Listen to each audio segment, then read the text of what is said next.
In tonight's episode, we travel to the dense, ancient forest at the foot of Mount Fuji, a place where silence feels alive and shadows never sit still. This is Aokigahara. Locals call it the Sea of Trees. Outsiders know it by a darker name. They say compasses spin wildly here, that voices echo from nowhere, that something walks behind you, but never shows its face. So what draws people in? And why do so many never come out? Some say it's grief. Others say it's something far worse. Because in Aokigahara, the trees don't just grow, they remember. And if the legends are true, they might reach out for anyone who dares to walk too deep. Let's step into the forest. But stay close. People who wander in alone, they're not always the ones who leave. The story begins with a man named Hiroshi. Mid-30s, quiet, soft-spoken. He wasn't the type to chase ghosts or tempt fate. But after losing his younger brother, who'd vanished without a trace, Hiroshi found himself standing at the edge of Aokigahara, gripping a map and a flashlight with trembling hands. He wasn't there to hike. He wasn't there to sightsee. He was there to search. His brother's last known location was somewhere inside this forest. Police gave up months ago. The note they found in his apartment was vague, just 3 words: Sea of Trees. But Hiroshi knew what it meant. The day was already fading when he stepped under the twisted canopy. The forest swallowed sound. Even the crunch of his boots disappeared after a few paces. Wind didn't move the trees. Birds didn't sing. Just silence. Within minutes, his GPS glitched. The blue dot blinked and vanished. The trail behind him looked different, like it was never there. And somewhere deeper in the trees, he heard something that didn't belong. A voice, whispering his name. He turned, but saw nothing. Now, a quick warning. Stories like this, they have a way of sticking to you, especially ones that come from Aokigahara. So if you're still watching, don't say we didn't warn you. There's a reason these legends say she appears at the foot of your bed the night after you hear her name. And if that unsettles you even a little, you might want to hit subscribe to prevent her standing at the foot of your bed tonight. It will make your record clean. It didn't take long before the forest started playing tricks on him. About 30 minutes into the search, Hiroshi spotted something that made his breath hitch. A bright red ribbon tied around the base of a gnarled tree. Faded, frayed, but unmistakably recent. He knew what it meant. People who enter Aokigahara sometimes bring ribbons to leave a trail to find their way back. But more often, it's for search teams. A silent plea: if you find this, keep going. I was here. He followed it. The ribbon twisted through the trees, looping around trunks like breadcrumbs left by someone desperate to not be forgotten. But then it stopped. Abruptly. No final knot. No bag. No shoes. Just the end of a torn ribbon, fluttering against the bark. That's when the static started. Not in his ears, his radio. The small handheld scanner clipped to his belt crackled to life, even though he hadn't touched it. A voice came through. Faint, garbled, like someone whispering through a wall. He froze. The signal cut, then came back. This time, clearer. Just one word. Stop. He looked around. Nothing. And then, just for a second, he saw it, out of the corner of his eye. A figure, standing between 2 trees, motionless, watching. But when Hiroshi turned his head fully, it was gone. No footsteps, no sound, only the ribbon, swaying. He checked his compass. The needle spun wildly, twitching like it was alive. That was the first time Hiroshi felt it. Not fear, but the heavy, suffocating sense that he wasn't searching the forest anymore. The forest was now watching him. Hiroshi kept walking. He didn't know how long. The forest had a way of swallowing time, just like it swallowed sound. His phone was useless. The battery dropped to 0 the moment he stepped off the main trail. The sun? Gone. The trees above were so thick, the sky was nothing more than a faded suggestion. But then, something new. A campsite. Abandoned. Tucked between the roots of a massive cedar tree, he found a blue tent. Collapsed, but not old. No moss, no rot. Inside were 2 empty water bottles, a journal with the pages torn out, and a flashlight still warm to the touch. Whoever had been here hadn't left long ago. Beside the tent was another ribbon, red. This one was knotted to a tree branch, and at the base of the knot, something strange, a charm. It looked handmade, a paper talisman, folded with careful hands and smeared with something that might have once been blood. He turned it over.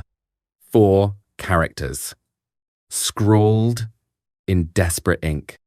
Go back now.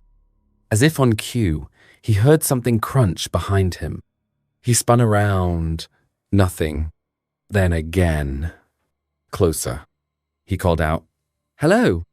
No answer. Then came a second voice. But this one he knew.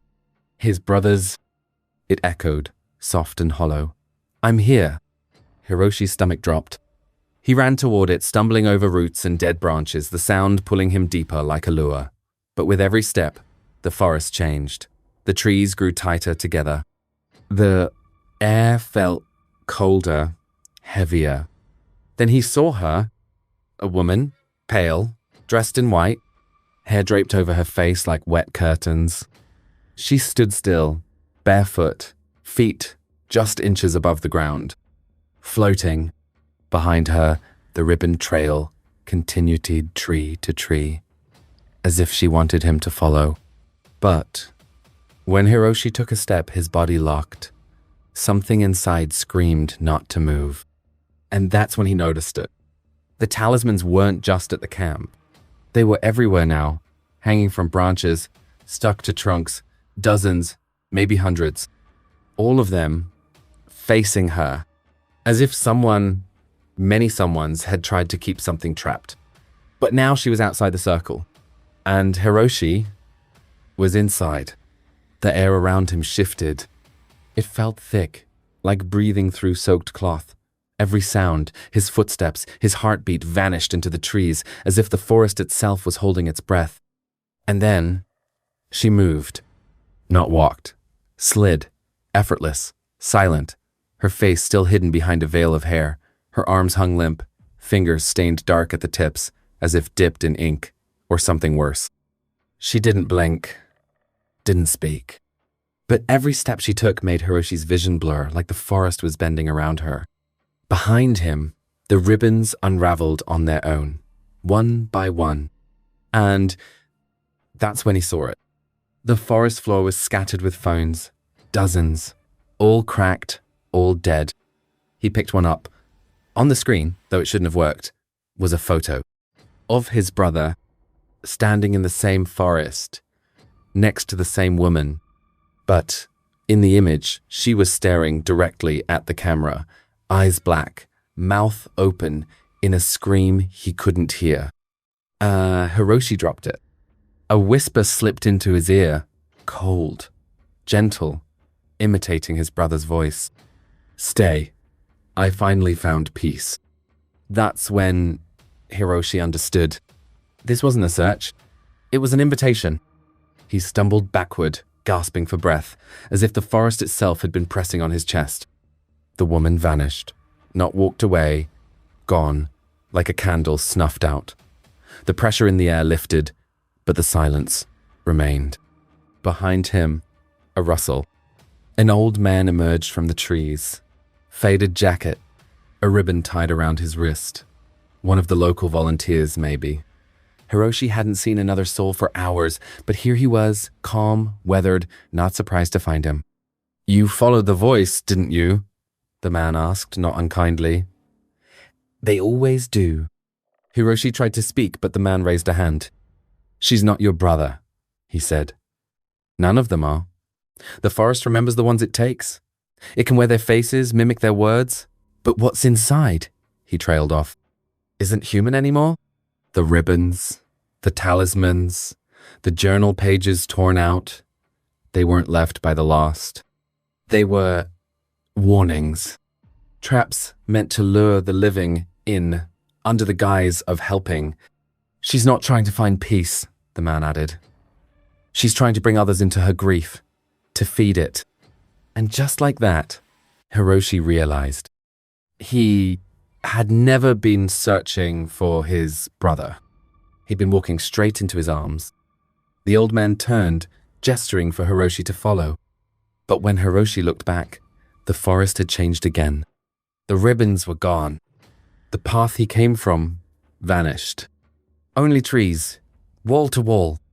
And somewhere in the distance, that voice, again, his brother's voice, closer, now. I'm still here, it whispered.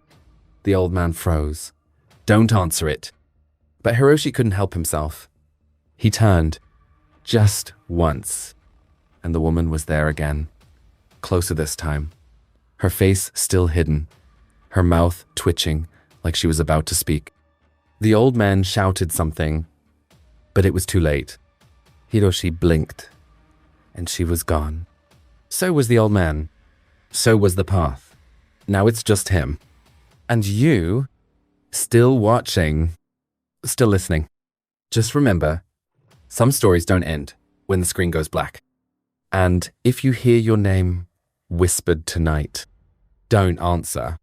I hope you enjoyed this video. If you like this video and want to listen to more true horror stories from Asia, feel free to subscribe and put on your notifications. I upload at least 3 times a week.